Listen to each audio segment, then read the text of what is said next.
दोस्तों, कैसे हैं आप सभी। आशा करती हूँ आप सभी बहुत अच्छे हैं और अपना ख्याल रख रहे हैं। राधा रानी अपनी कृपा आप सब पर बनाए रखें। दोस्तों, आज हम बात करेंगे कि जो नवरात्रि में कलश का स्थापना किया गया था, इसका विसर्जन हमें कैसे करना है। और सभी सामग्री, ये नवग्रह हैं और गौरी गणेश जी हैं, कलश हैं और ये अखंड ज्योत है। ऊपर देखिए नारियल फोड़ करके भी रखा हुआ है, माँ की स्थापना हुई थी। तो सभी चीज़ों का हम क्या करेंगे और कैसे हमें इनका विसर्जन करना है, किन नियमों के अनुसार करना है, कितने बजे करना है, शुभ मुहूर्त क्या होगा विसर्जन का, तो सभी के बारे में आज हम लोग बात करेंगे। दोस्तों, अगर देखिए किसी भी पूजा का विसर्जन सही ढंग से किया जाता है तभी आपको अपनी पूजा का पूर्ण फल प्राप्त होता है। तो पूर्ण फल प्राप्त करने के लिए आपको विसर्जन का जो शुभ मुहूर्त है उसके अंदर आपको विसर्जन करना है। और आपको एक चीज़ का और ध्यान रखना है कि जो भी विसर्जन हम कर रहे हैं वो सही विधि से होनी चाहिए। तो आइए चलिए एक एक चीज़ के बारे में बताऊंगी कि आपको एक एक चीज़ का कैसे विसर्जन करना है, क्या करना है, किन नियमों का पालन करना है। तो चलिए वीडियो शुरू कर लेते हैं। लेकिन उससे पहले अगर अभी तक आपने मेरे चैनल को सब्सक्राइब नहीं किया है तो चैनल को सब्सक्राइब कर लीजिएगा और बेल आइकन को दबाना बिल्कुल ना भूलिएगा। जानकारी अच्छी लगे, वीडियो अच्छी लगे तो वीडियो को लाइक शेयर ज़रूर कीजिएगा और प्यारा सा कमेंट जय माता दी का तो जरूर कीजिएगा। तो चलिए वीडियो शुरू कर लेते हैं। सबसे पहले हम लोग बात कर लेते हैं कि कलश का जो विसर्जन है उसका क्रम क्या होना चाहिए। तो सबसे पहले देखिए हम लोग स्थापना भी करते हैं और जब पूजन करते हैं तो भी सर्वप्रथम गौरी गणेश जी की पूजा और उनकी आराधना की जाती है। तो विसर्जन भी हम सबसे पहले गौरी गणेश जी का करेंगे। अब गौरी गणेश जी का विसर्जन करने के लिए आपको क्या करना है, सबसे पहले आपको जो ये देखिए मेरे जो गौरी गणेश जी हैं इनसे सिंदूर लेंगे। 5 बार सिंदूर गौरी जी से और 5 बार गणेश जी से सिंदूर लेंगे और उसके बाद इनको एक पेपर में इससे मैं बोल रही हूँ साफ पेपर आप लोग लीजिएगा, क्योंकि पेपर जो है वो वाटर सॉल्युबल होता है। और ये सारा विसर्जन आप जो करिएगा, ये सारा कुछ जो है आप बहते हुए जल में प्रवाहित कीजिएगा। तो इसके लिए है कि आपको जो ये पेपर में इसको डालना है। तो आपको करना क्या है, एक पेपर लेना है और उस पेपर के अंदर ये गौरी गणेश जी चावल सहित आपको ऐसे ही रख लेना है और एक पेपर को बांध लेना है। इसके बाद आ जाएंगे हम लोग नवग्रह पर। अब देखिए नवग्रह में भी तिल है, चावल है, हल्दी है, सारी चीज़ें हैं। तो आपको इसका ध्यान रखना है कि ये चीज़ें कहीं वेस्ट नहीं जानी चाहिए। तो आपको क्या करना है, एक पेपर लेना है, इसको भी पूरा पेपर पर आपको झाड़ लेना है और सारी चीज़ों को फिर आप एक पॉलीथीन में कर लीजिएगा और जहाँ बहते जल में आप प्रवाहित करेंगे वहाँ पर आप पेपर में ही प्रवाहित कीजिएगा, पॉलीथीन से निकाल लीजिएगा।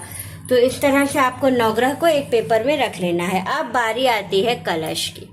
तो कलश का विसर्जन कहाँ से स्टार्ट किया जाता है, सबसे पहले हम ऊपर से कलश का विसर्जन स्टार्ट करते हैं। तो जैसे कि ये देखिए नारियल और ये दिया जो रखा हुआ है, इसमें जो चावल है ये ऐसे ही आपको एक पॉलीथीन में डाल लेना है और इसको झाड़ देना है बहते जल में।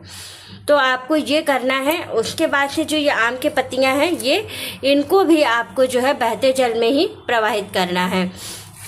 इसके बाद आपको क्या करना है, जो ये जौ है, कलश उठाने से पहले जब कलश को आप उठाएंगे उससे पहले आप क्या करेंगे, जो ये जौ लगी है ये जौ आप निकाल लेंगे और निकाल के पहले माँ को उनके स्थान पर रखने से पहले क्या करेंगे, ये जो जौ है ये निकाल लेंगे और फिर कलश को उठा लेंगे। कलश के अंदर जो सामान है, जैसे कि कलश के अंदर क्या चीज़ें हैं, सिक्का है, सुपारी है, पान है और जो है बताशा तो खैर पानी में घुल गया होगा, और जो सिक्का है ये सारी चीज़ें आपको क्या करना है कि एक लाल रंग का कपड़ा लेके उसकी पोटली बना लेनी है, सारी चीज़ें उसमें रख करके फिर आप ये जौ निकाल लीजिएगा। उसके बाद से क्या करिएगा कि कलश का जो जल बचेगा वो जल आप अपने पूरे घर में छिड़क दीजिएगा। जो बचेगा उसको आप क्या करिएगा कि जो है पेड़, जो आपके घर में पेड़ गमले होंगे उसमें आप उसको डाल दीजिएगा और फिर ये जौ आप किनारे रखे रहिएगा। अभी जौ का उपाय मैं बताती हूँ कि करना क्या है।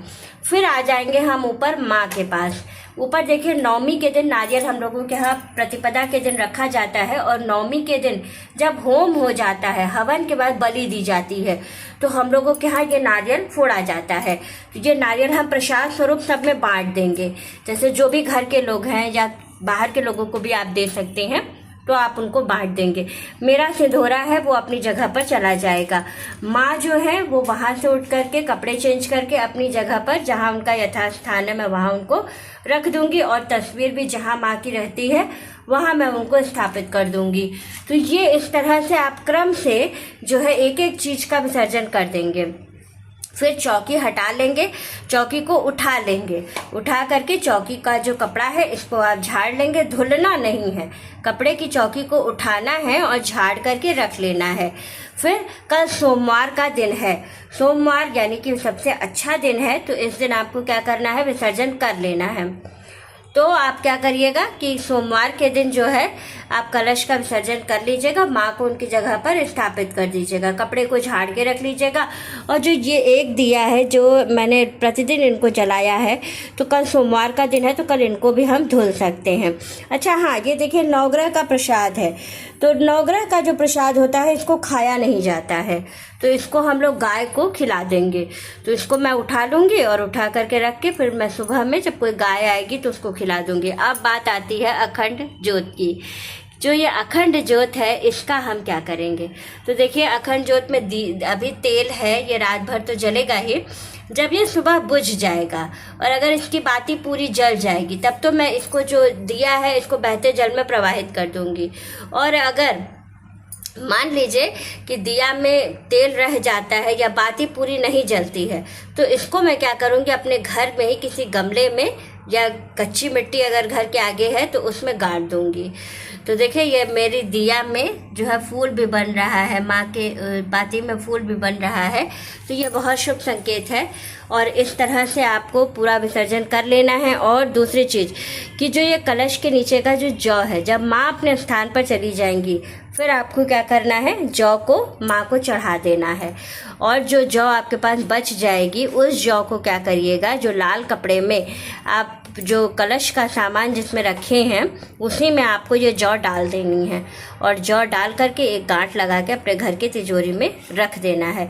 इससे क्या होगा कि आपके घर में माँ हमेशा वास करेंगी। तो आपको इस चीज़ का भी विशेष रूप से ध्यान रखना है। और फिर ये देखिए मैंने रामचंद्र जी का जन्मोत्सव भी मनाया था।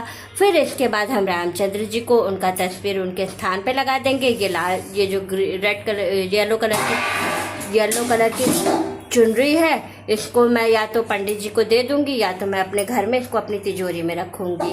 और इसके बाद से जो ये दीपक है इसका मैं विसर्जन कर दूंगी। और माला जो है इसको अभी ये हरा भरा है तो इसको जैसे मैं तस्वीर लटकाऊंगी तो उसी तरह से इसको भी वहाँ पर माला को पहना दूंगी बाबा को। तो इसी तरह से आपको पूरा विसर्जन जो है वो करना है। तो वीडियो अच्छी लगे, जानकारी अच्छी लगे तो वीडियो को लाइक, शेयर और सब्सक्राइब ज़रूर कीजिएगा। राधे राधे दोस्तों।